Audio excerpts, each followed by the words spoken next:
We now turn to look at the subject of obedience in the context of ethics. As always, anything involving philosophy in general and ethics in particular, there are always many questions. So one question is this: do citizens have a moral obligation to obey the state? This is distinct from legal obligations. And if such an obligation exists, then why does it exist? What is its justification? If it doesn't exist, what's the justification for it not existing? Now, if it can be shown, or perhaps just simply assumed, that citizens are obligated to obey the state, this turns next to the question of what is the extent of this obligation? How far do they owe the state, and how much? And there's also the classic question of cases where an individual's conscience conflicts with the orders of the state, and what should be done in those cases. Should the individual go with their conscience and let it be their guide, or should they obey the state?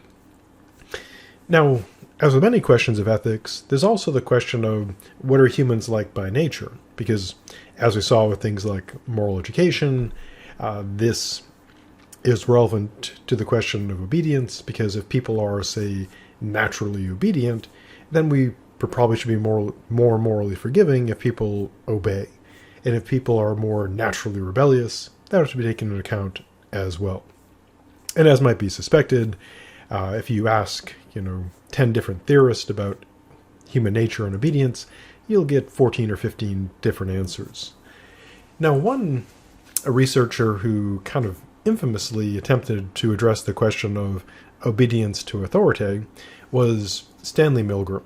And he created a scenario in which two subjects would participate. There would be the learner, who is supposed to learn something, and there would be the teacher. And so in the setup for the experiment, the learner would have an electrode or electrodes attached. The teacher would have a control panel that they were told would administer electric shocks ranging in intensity, basically like a pain dial. And so the learner was supposed to learn a list of word pairs, and when they made a mistake, the teacher was supposed to zap them and, I guess, turn it up. So what were the results of this experiment?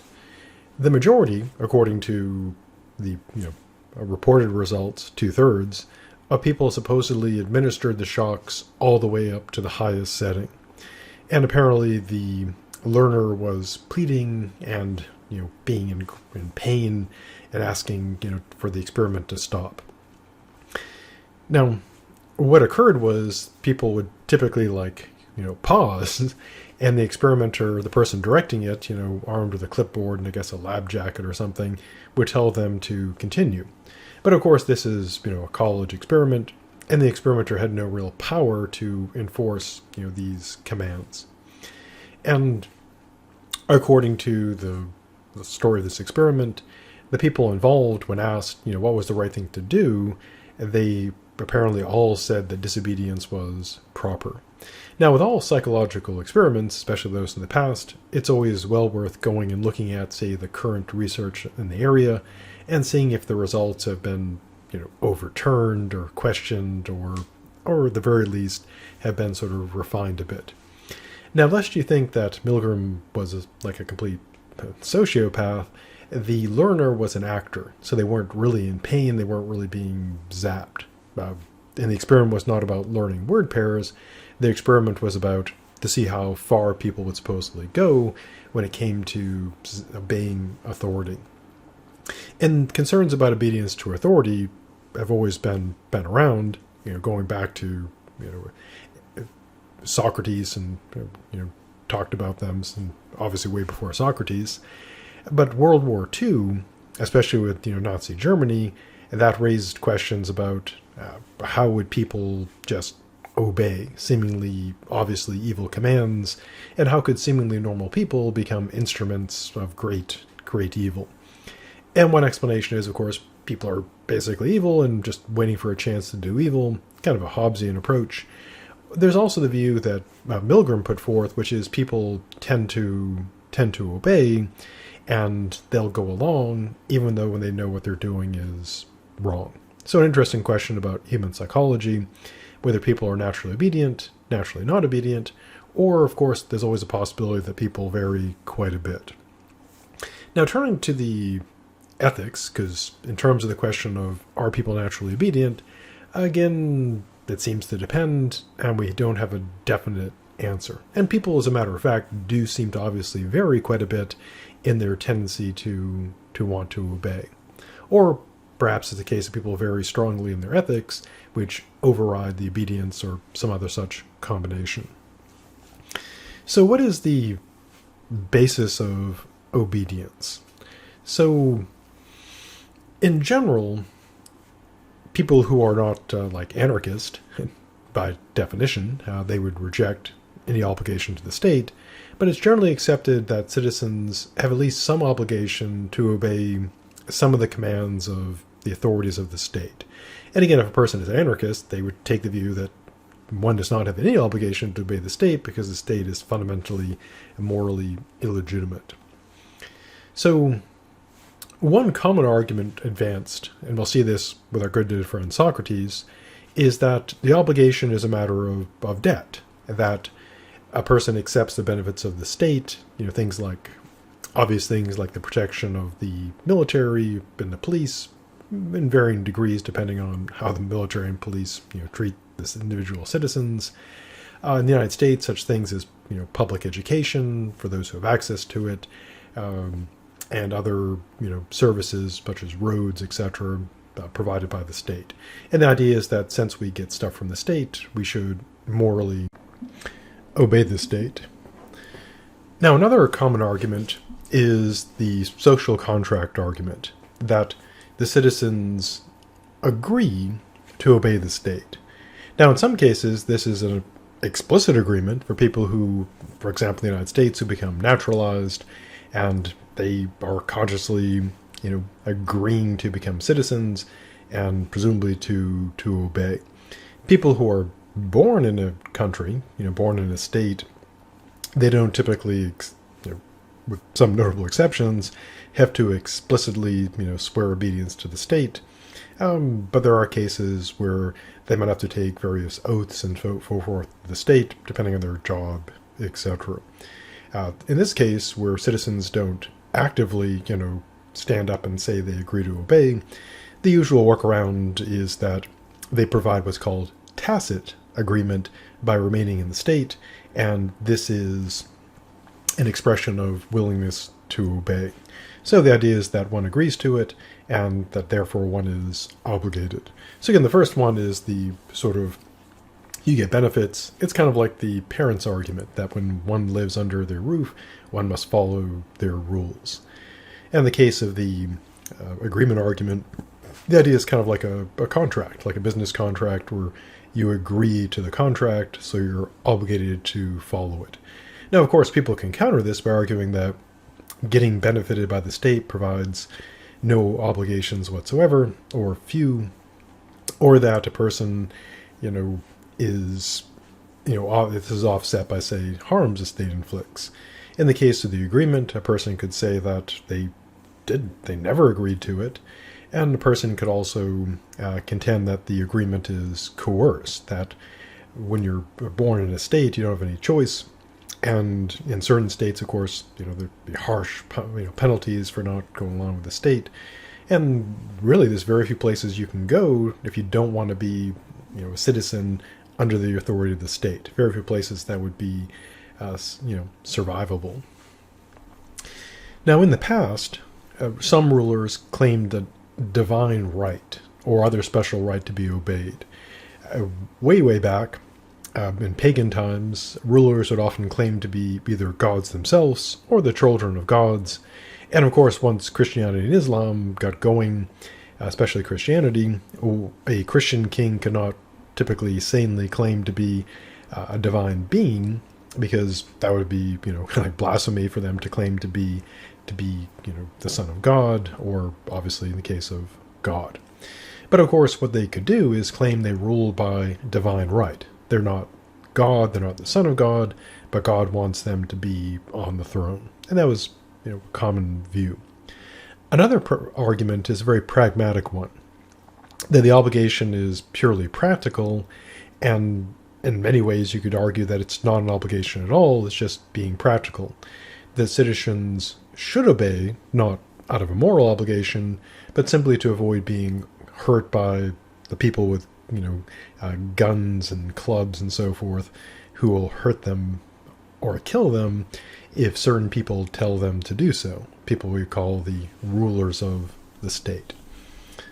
And so there are various arguments advanced as to why people should obey. Now, there is, of course, a great deal of debate over the basis of obligation of the state, if we assume it does exist. And there's also the question of the extent. How far does it go? Now, one extreme is that citizens owe complete and unquestioning obedience to the state. As you might imagine, absolute monarchs, tyrants and authoritarians, this is what they typically would want, and would inflict, terrible punishments and death on those who do not go along with them. And you might imagine tyrants and authoritarians historically and currently take this view that disobedience and questioning is simply not tolerated. For example, today, as this is being recorded, Russia is involved in its invasion of Ukraine, and there's some video, there's some tapes of, actually not really tapes, they're digital now. There are recordings of Putin interacting with his, generals, members of his, political cabinet, and it's pretty clear that they're rather frightened of him, and they offer him, in large part, significant obedience. Now, there is dissent, of course, so it's not as bad as say, North Korea, but still a great deal of obedience is expected. Now, the other extreme is anarchism, that the citizens have no obligation at all to obey the state because the state is utterly illegitimate. And in between, of course, between absolute unquestioning obedience and the state has no legitimacy at all, there are a huge range of possibilities between those extremes, varying degrees of obedience. And these are, of course, connect up with liberty and freedom, how free the citizens are from the power of the state, etc.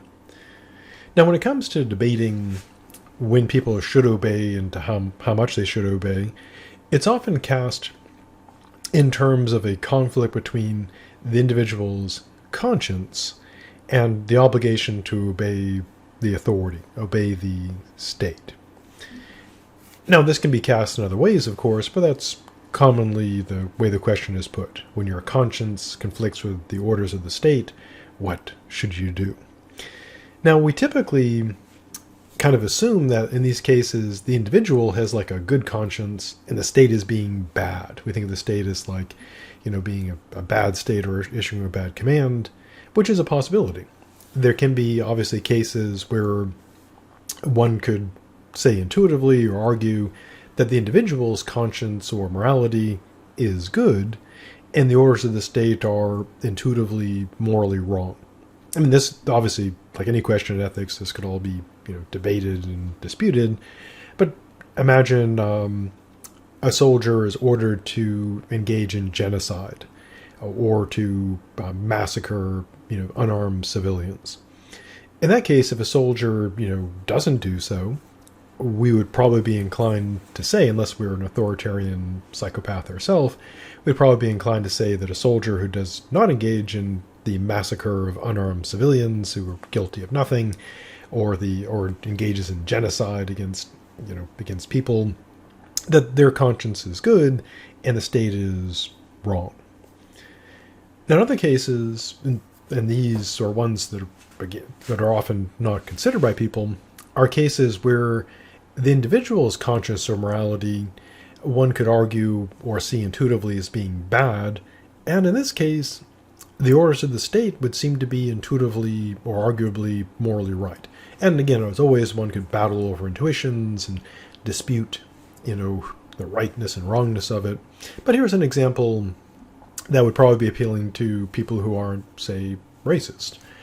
Imagine you have a scenario, and this is one that happens for real, because back when the History Channel centuries ago, when it used to show actual history, they had some shows on the civil rights, and they were interviewing a police officer who essentially admitted to being, racist, but they were a person who believed in obeying their orders, in this case, and they were ordered to protect the civil rights marchers. So the officer was, speaking, years later, but was quite honest in saying that, they were racist, they opposed Dr. King, but they followed the orders they were given to protect the civil rights marchers. And so in this case, those of us who aren't, racist would say that the racist police officer is in the wrong, has a bad conscience or bad morality in that case, and the orders of the state to keep people from, attacking or, the civil rights marchers would be the right thing, the correct thing to do. Again, this could be debated. One could, go to bat for racism, for example, but that seems to be a pretty good example of a case where the individual is in the wrong and the state is in the right. Now, of course, you can have cases where both are bad, where someone has a bad conscience and the state is bad, but it's conflicting in some manner. And you can even have cases where the conscience of the person is good and the order of the state is also arguably good. You could have someone with, to use a hypothetical, you could have a just war scenario where people are ordered, by the state to defend their country against a unwarranted, brutal aggression, and a person could be morally could be a pacifist, believing they should never harm anybody, and so there could be a conflict between what would arguably and intuitively seem to be, good moralities, in the sense that not wanting to hurt people generally seems morally okay or morally, good, but on the other hand, of course, resisting, a brutal, unwarranted attack would also seem to be morally acceptable, and there could be a conflict there. So how does one resolve such conflicts? Well, moral argumentation, at least in terms of, an ethics class, the way they're resolved out in the wild, of course, would often be by violence and force. A soldier who disobeys the order of a brutal tyrant may simply be killed. That does happen occasionally historically, and that's how it gets resolved in the wild, often through violence or use of force. Now, from the standpoint of ethics, it would be a matter of looking at it, through argumentation and reasoning, and you look at assessing the moral status of the individual and that of the state, and deciding, which person has the better moral, or which, person or the orders of the state have a better moral case. And of course, this could be subject to incredible debate about whether the individual or state's view is right or wrong, and you get into all the usual complications of ethics. It just becomes more complicated because now you'd have two conflicting, the conscience of the individual, or the morality of the individual, and the orders of the state. Now, the debates, of course, can happen over fairly specific situations, and these situations can be vast in number, so obviously not going to go through all of them or even many of them. But there are cases in which the question of obedience is focused on very particular types of situations. Often a good example to illustrate these is the case of a person's chosen profession. Now, if a person is forced in the profession, like if a person is drafted to be a soldier and, compelled to fight, that makes things different. And if a person, chooses the profession and knows what is involved with it, that changes things morally as well. So in some cases, a person's chosen profession, assuming they're free to choose it, puts the person under seemingly a special obligation to obey because they have chosen this profession or occupation. For example, if someone volunteers, enlist and is not conscripted or, compelled to be a soldier, they're expected to obey authority. That's how the military works. Now, In most modern armies, of course, they're not given, a license to do whatever.